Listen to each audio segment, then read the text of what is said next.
Hello guys, তোমরা সবাই কেমন আছো? আমি তো খুব ভালোই আছি। দেখো, যারা যারা সেকেন্ড পার্টটা দেখেছো অবশ্যই বুঝতে পারবে আমরা গেছিলাম হচ্ছে ঝাড়খণ্ড। তো দুপুর থেকে ঘুরে টুরে আমাদেরকে বললো যে বিকেলে একটা লেকের কাছে নিয়ে যাবে। তো দেখো ফাইনালি চলেও এলাম, তখন প্রায় বিকেল গড়িয়ে গেছে। দেখো পেছনে একটা পাহাড় নিশ্চয়ই দেখতে পাচ্ছ। তো চলো যাওয়া যাক। এই দেখো এই নিচে হচ্ছে নোংরা পরিষ্কার করছে, যাতে জায়গাটা খুব পরিষ্কার পরিচ্ছন্ন থাকে। তো দেখতেই পাচ্ছ পাহাড়ের কোল থেকে একটা বিশাল জলরাশি, মানে যার শেষটা আমি তো দেখতেই পাচ্ছি না। তবে দেখো তোমরা যেরকমই দেখতে পাচ্ছ, মানে জলের কালারটা জাস্ট খুব দারুণ। আর দেখো পাহাড়ের কোল থেকে একটা বিশাল জলরাশি, দেখো আমি তো শুধু দেখতেই আছি, এত সুন্দর কি বলবো। তো দেখো এই জায়গাটা ওখানে মাঝখানে করা। তো এখান থেকে দাঁড়ালে পুরো ভিউটা স্পষ্টভাবে দেখা যায়। তো এখানে তো প্রচুর ভিড় ছিল, আমি তো অনেকক্ষণ ধরে ট্রাই করছিলাম, অনেক ভিড় ছিল। তো ফাইনালি এসে ছবিও তুললাম। দেখো আমার হাজব্যান্ডও হচ্ছে ছবি তুললো। দিয়ে আমরা ওদিকে গিয়ে দেখলাম যে সূর্যাস্ত যাবে। বিকেল তো হয়ে এলো, সন্ধ্যা হয়ে এলো, এবার তো সূর্যের বাড়ি যাওয়ার পালা, তাই না? তো তোমরা দেখতেই পাচ্ছ এটা হচ্ছে একটা পিকনিক স্পট। তো বাস, অনেক গাড়ি, অনেক লোকজনও ভর্তি। আর সেদিন তো ছিল 25শে ডিসেম্বর। তো সেদিন তো ফিস্ট হবেই, তাই না? সবারই পিকনিক ছিল। আর আমরা কী করে পিকনিক করবো, আমরা তো ঘুরতে বেরিয়েছিলাম। তো পেছন ঘুরে আমি আমার হাজব্যান্ডকে খুঁজছি, বা দেখতেই পেলাম না। তারপরে ও বাবা, ঘুরে দেখলাম যে বাবা উনি তো হচ্ছে বাদাম কিনতে গেছে। তো দেখো মাঝখান থেকে গাড়ি যাচ্ছিলো, তাই আমি ওর কাছে যেতে পারলাম না। তো উনি হচ্ছে আসছে, দেখা যাক কীরকম বাদাম কিনলো। তো আমাদের তো প্রায় লেকটা দেখা কমপ্লিট। তো এবার আমরা বাসে উঠে গেলাম। ইনি হচ্ছে বাদাম খেতে ব্যস্ত, আর মাঝে মাঝে শুধু ভঙ্গি দেখিয়ে যাচ্ছে। হ্যাঁ, ভঙ্গি ছাড়া হচ্ছে ইনি কিছু পারেন না। বাদাম খাবো? হ্যাঁ খাবো, ছাড়িয়ে দাও তাহলে খাবো। আমি ছাড়াবো। হ্যাঁ ওটা স্বামীদের কর্তব্য, তুমি ছাড়ালেই তাহলেই আমি খাবো। তো দাও দাও দাও, ছাড়ো। এবার ছাল ছাড়িয়ে খেলাম। আরে ছাড়াও। দেখো আমাকে ও হচ্ছে আচ্ছা, ঠিক আছে। বাদামটা দিল, আমাকে শেষ পর্যন্ত বাদামটা ছাড়িয়ে দিল। তো আমরা খেলাম। তো এবার হচ্ছে কোথায় আমাদেরকে নিয়ে যায় দেখা যাক। তো এবার মনে হচ্ছে জুবলি পার্কে নিয়ে যাবে। তো দেখো তোমরা দেখতেই পাচ্ছ, এটা হচ্ছে পুরোটাই ফোয়ারা, যেটা দেখতে পাচ্ছ দূর থেকে। তো এটা হচ্ছে জামশেদপুরের জুবলি পার্ক, এটা হচ্ছে ন্যাশনাল পার্ক। তো দেখো আমরা তো গিয়ে দেখলাম, মানে দেখো জলরাশি মানে উপর থেকে পড়ছে, আর এদিকটাতে শুধু দেখো পুরোটাই ফোয়ারা। তো চলো তোমরা স্কিপ না করে ভিডিওটি দেখতে থাকো, তাহলেই বুঝতে পারবে। দেখো মানে জলের সাথে লাইটিং সেট করা আছে, কত সুন্দর কালারিং, এত সুন্দর লাগছে কি বলবো। দেখো কত সুন্দর লাগছে। তো চলো ওইদিকে যাওয়া যাক, দেখাই তোমাদেরকে।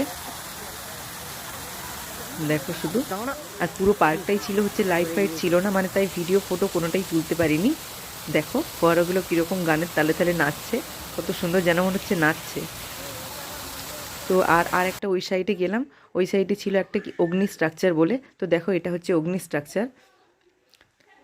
আর এই পার্কটাতে কি বলবো, মানে পুরোটাই হচ্ছে অন্ধকার ছিল, মানে কোনো যে ভিডিও বা ফটো করব, ফটো তুলতেই পাইনি।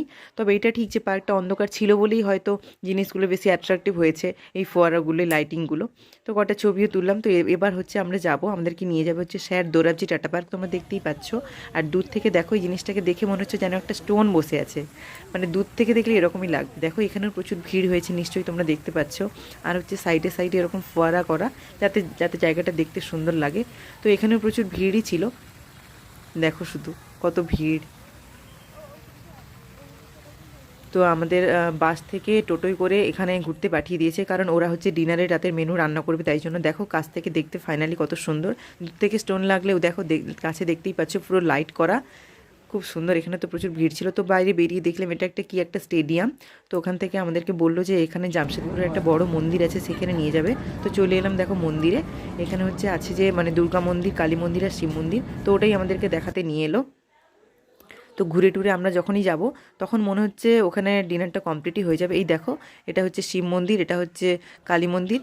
তো ওখান থেকে আমরা চলে এলাম বাসের কাছে, মানে আর তো ভালো লাগছিল না সকাল থেকে ঘুরে ঘুরে, তাই বাড়ির মতো চুল টুল আসে একদম ফ্রেশ হয়ে গেছি। তো দেখো এখানে এসে দেখলাম যে ডিম রান্না হচ্ছে, দেখো কত ডিম, ডিম আর হচ্ছে বাঁধাকপির তরকারি হয়েছিল। হ্যাঁ, ডিমের ঝোল আর বাঁধাকপির তরকারি।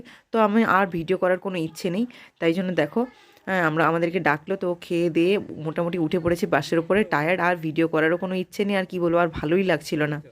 তো ওখান থেকে বাসে উঠে গেলাম। রাত্রে তো বাসে হয়তো ঘুমিয়েই পড়েছিলাম, জানি না, ওখানে তো আর ভিডিও করতে পারবো না, আর ইচ্ছেও ছিল না। তো দেখো এটা দেখতেই পাচ্ছ, প্রায় অন্ধকার নয়, এটা হচ্ছে ভোরের বেলা। আমরা হচ্ছে বাড়ি পৌঁছলাম তখন 4টে বাজে, আমরা এখনও বাড়িতে ঢুকিনি, রাস্তাতেই আছি। এই দেখো আমার অবস্থা, দেখো এত ঠান্ডা কি বলবো। ভোরবেলায় দেখো শুধু স্ট্রিট লাইটগুলো দেখতে পাচ্ছ স্পষ্ট, নইলে কিন্তু পুরোটাই পুরো কুয়াশাতে ঘেরা। আর আমাদের পাশের বাড়ি থেকে আরেকটা ফ্যামিলি গেছিলো, তো ওরাও আমাদের সঙ্গে আছে, তো একসঙ্গেই যাব। আর দেখো এটা হচ্ছে আমাদের গ্রামের মন্দির, তো এখানে লাইটটা ছিল বলে এটা স্পষ্ট তোমরা দেখতে পাচ্ছ। আর কি বলবো, এই ঠান্ডাতে একদম ছোট বাচ্চাকে নিয়ে যাওয়াই উচিত নয়। আমরা তো বিটুকে নিয়ে যাইনি, তো ও বড় হলে তো নিশ্চয়ই নিয়ে যাব না কেন। তো এবার বাড়ি যাই, বাড়ি গিয়ে তো লম্বা ঘুম, আর কি বলবো। ওকে টাটা গাইস।